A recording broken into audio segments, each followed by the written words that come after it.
Dun dun dun dun dun dun dun dun dun. Okay, so by now, hopefully all of you guys have been able to see Rogue One, because this review is going to contain a bunch of spoilers for Rogue One. So if you want to know what I thought about Rogue One without spoilers, that's cool. I made a spoiler-free review. Check that out. Have fun. Watch the movie. Come back and watch this. Now, I did hold off on doing this video for a couple days. One, because I was going out of town, and the other reasons, one, I wanted to see the movie again, and then also I wanted to finish reading Catalyst. I had about 3 chapters to go when I went into the movie the first time. I don't want to talk about that part of it first. Now, if you've read Catalyst, if you guys don't know, Catalyst is a book that leads up to Rogue One. It tells the relationship of Galen and Lyra and their relationship with Krennic and how they first got involved with Krennic and the Empire and the Death Star. And I will say that right out the gate, that opening scene when Krennic comes for Galen and Lyra, that scene has a lot more emotional weight to it if you've read Catalyst. Like when Lyra gets wiped out because she's one of the main people in the book, I got a little uneasy in my stomach. I was like, oh, man.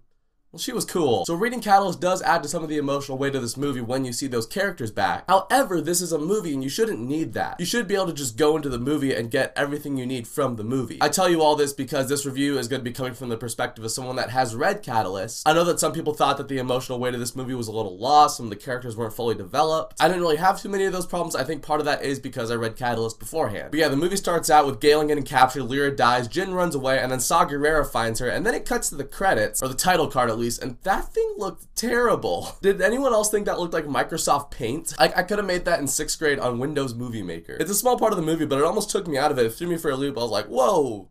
What? It just looked terrible. But you know, that's like 2 seconds of the movie. So then we flash forward. Jyn is now an adult. The rebels save her from some prison, and she and Cassian Andor and K2SO, they have to go fight Galen because he was instrumental in the creation of the Death Star. But in order to do that, they need a lead, and so they go to Saw Gerrera. And alright, let's talk about Saw Gerrera a little bit. I think Forrest Whitaker is a fine actor, and the character of Saw Gerrera, I thought he was cool in concept. I like how he's still for the rebels' cause. He just goes about it in different ways. He's almost like the character of Jet from Avatar. He's a little too hardcore for the rebellion, so they dropped him off on Jedha, which, by the way, the Jedha marketplace scene was pretty cool. You get to see Chirrut and Base for the first time. A couple cool cameos in there. You run into Big Head and Fat Nose from the Mos Eisley Cantina. I liked all the stuff in that marketplace scene. K2SO threw out some cool lines. But if we're going back to Saw, it was just kind of the way Forrest Whitaker portrayed him. Obviously, he is a radical. He's gonna do some weird stuff. I completely forgot my first viewing about that giant squid monster that's supposed to get Bodhi to tell the truth or whatever. That scene didn't need to be in the movie at all. You could have done something different with that. But when Saw Gerrera talks, he's all like, Jyn? Is that you?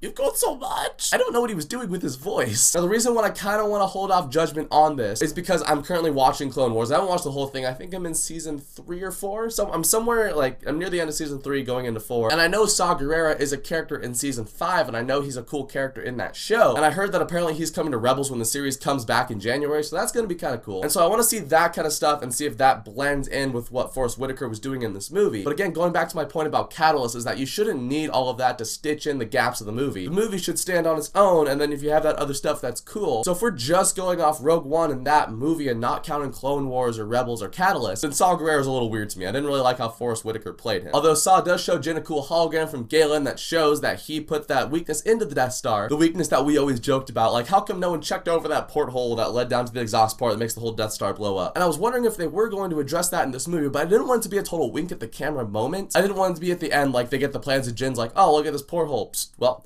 that's really stupid, because you guys know it's stupid. I thought the way that they explained it in here, perfect. It also gives a good layer to Galen's character, shows that he doesn't want to work for the Empire, and the reason he put that weakness in was out of love for Jyn, his family, and the galaxy. I thought it was a little weird how the hologram directly addressed Jyn when Galen had no idea that Saw still had Jyn, or that Jyn would be there to receive the hologram. And I said in my spoiler-free review that there was a point about an hour into this movie where the movie really picked up, and from then on, I thought the movie was like perfect. That was when they went to that planet to pick up Galen, and Cassian has to shoot Galen, but he's kind of holding back. Cassian's got a couple cool moments in this movie where he basically says, I'm not proud of some of the stuff I had to do. The rebels show up, Galen dies. This is a really sad moment, you know, Jyn's holding him in her arms, she's crying. And then we get a little bit of Darth Vader, so Krennic flies to what looked like it was Mustafar. The only reason I'm not outright saying that is Mustafar is because when the Force Awakens trailer came out and Finn popped up in Tatooine, that turned out to be Jakku, so that could be another lava planet, who knows. But it looked like he went to Barad-dûr from Lord of the Rings, where Darth Vader is being held, I guess. I liked seeing Vader in the Bacta tank. It reminded me of Immortan Joe from Mad Max Fury Road, how like he's really just this kind of a sad human, but when he's put in his armor, he's intimidating. It was cool seeing Vader back, and when he was talking with Krennic, I thought that was an interesting scene. My only issue with it is James Earl Jones came back to do the voice, and I like the voice of James Earl Jones. However, it is starting to show its age a little bit, and that's warranted because James Earl Jones is 85 right now. I didn't realize he was that old, but yeah, he's 85. So yeah, no doubt your voice is gonna sound a little older when you get up there. I'm glad James Earl Jones came back though, and it didn't detract from the whole movie. You could just tell that he was a little older. Like, I don't think he'd be able to get lines out like, "No matter, tear this ship apart until you found those plans and bring me the passengers. I want them alive." I just feel like Vader wouldn't be able to get all of that out at this point. And then he's got that line at the end when he's like, "Be careful not to choke on your aspirations, director." A lot of people are giving crap about that line. I'm somewhere in the middle with it. It's a little weird for Vader to just throw out an outright joke like that, but he's done other stuff kind of like that in other movies. Like in Empire Strikes Back, when Vader's sitting at the table and Han's trying to shoot him, Vader grabs the gun, and then Vader says, "We would be honored if you would join us." At the beginning of Return of the Jedi, when that guy says, "We shall double our efforts," and Vader says, "I hope so, Commander, for your sake.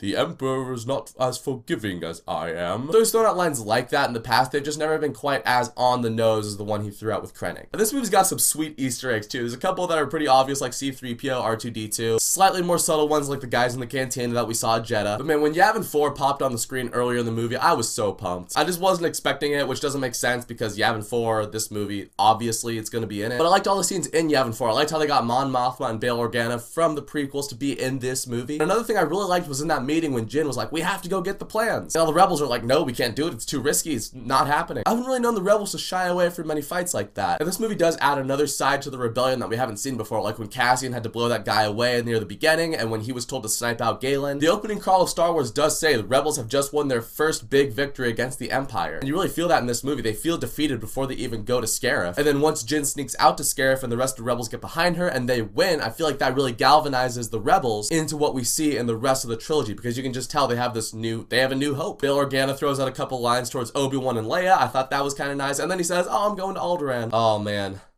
We'll miss you, Bail. You fought bravely. Say hi to Tarkin for me. Oh yeah, I gotta talk about Tarkin. Now again, going back to Catalyst, Tarkin is a big part of that book. He and Krennic don't like each other very much. And it would make sense to have Tarkin in this movie. I didn't know how they were gonna do it though, because Peter Cushing's dead, obviously. And when you see him from the back, I was like, oh, that's cool. Are they gonna show his face? Are we gonna see it? And then he spun around. I thought I was seeing a ghost. I was like, that's Peter Cushing. And I've heard a lot of people say, yeah, he looks CGI. That is some of the best CGI I have ever seen. And Leia at the end, I thought was great. Leia is a little bit harder to do because she's in the light, so I'm glad they only held on to Leia for a little bit of time. But I think the reason people are so like, "Oh, Tarkin CGI, I don't like it," is because as humans, we know Peter Cushing has been dead for the last 20 to 30 years. So our brains tell us that is not possible. If you showed this scene to someone who has never seen a Star Wars movie, has no idea who Grand Moff Tarkin is, I'm sure they would see Peter Cushing and they would be like, "That's a real person." I thought it looked that good, and I want to see where they go with this tech in the future. We've come a long way since Tron. Can we talk about Scarif? Let's talk about Scarif. Everything on Scarif I thought was awesome. It has a really magnificent 7 vibe, or 7 Samurai if you want to go OG, and George Lucas was really inspired by Akira Kurosawa, so the comparisons gel. Jin and Cassian and K2, they walk in to get the plans, and then the rest of the rebels join up, and I didn't realize it at first, but the whole gold leader, red leader, blue leader, those are the same guys from A New Hope. They used stock footage from the original Star Wars and gelled it into this movie. There's also the scene when Red 5 gets wiped out. Red 5 is Luke's call sign from the original Star Wars, so that is where Luke's name comes from. No Porkins or Wedge though. I kind of hope to see Porkins. I thought they would at least have Wedge in there. They didn't. That was weird. But when K2SO died, that was a pretty emotional scene. K2SO was a cool character. I didn't love him quite as much as everybody else did, but I thought he was good. He was a fun droid, and to see him go was very sad. It had a very Iron Giant and Terminator 2 vibe to it. And I like that brief silence that happened right after the lights in his eyes went out. That's the moment when you could tell, like,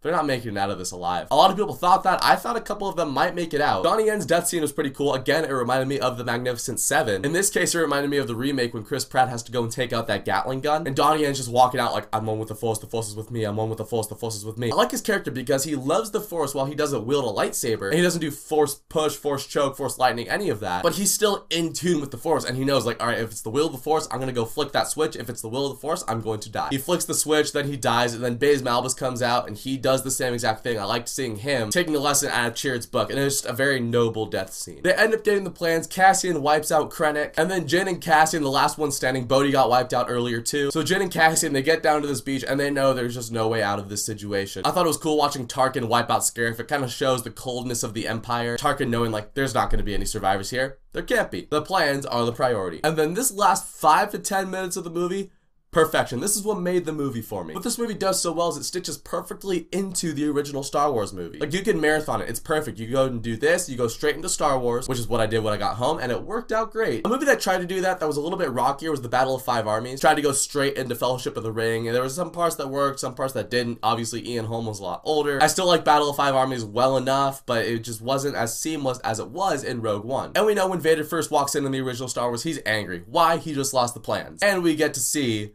Vader. I'm talking Darth Vader. When all the rebels are running onto the ship, that door's not opening, the lights go out, the smoke happens, you just hear the voice, the breathing, dead silence, the lightsaber clicks on, and you're just like, oh, it's business time. The second that rebel yells, "Open fire!" and Vader is just cleaning house with those rebels. That's the Vader I always wanted to see. We didn't get it in the prequels. I wanted it in Revenge of the Sith. Didn't end up happening. This is Vader in his prime. This is Vader wiping out. This was a slaughter. It was a horror movie. And it had a horror movie vibe to it. Vader lifts that guy up onto the ceiling, forgets he's holding him, slices him. And I love the rebel at the end of the hallway. He knows there's no way for him to get out. He's just like, take it! Take it! They take it. The guy that takes it is just running for his life. They get onto the Tantive 4. They escape just in time. Vader walks out there with his lightsaber. That is desktop wallpaper material. Vader's standing there on the edge of that ship with his lightsaber lit. The stormtrooper standing right next to him.